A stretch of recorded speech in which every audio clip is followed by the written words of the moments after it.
The 60-day deadline to end the war in Iran or seek congressional approval is here. Even though War Secretary Pete Hegseth declared the clock has paused due to the ceasefire, a lot of Democrats say they're ready to use their congressional powers to stop the war. Our congressional correspondent, Kilmeny Duchardt, joins us live from the Capitol with more. Kilmeny, good morning.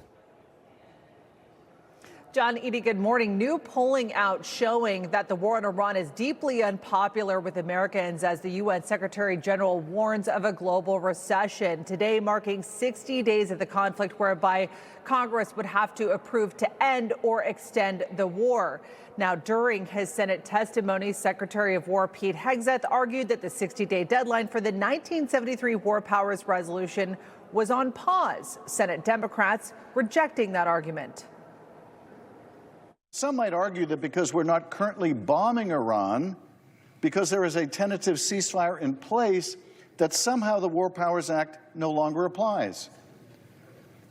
That somehow the War Powers clock stops ticking. But this is simply not true. Here we are around the 60th day, and President Trump reportedly is contemplating upping the tempo of the war, increasing strikes against Iran.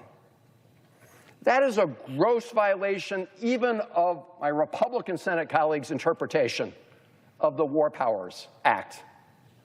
Are they going to sit here and say nothing and do nothing while the president blatantly violates the War Powers Resolution?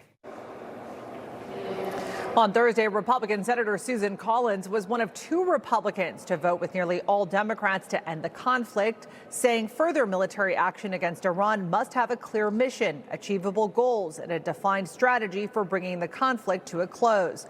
I voted to end the continuation of these military hostilities at this time until such a case is made. Well, the law clearly states that the president must seek congressional approval after 60 days, while the war in Iran is currently at a stalemate. John, Edie. All right. Thank you very much. Thanks, Kilmeny.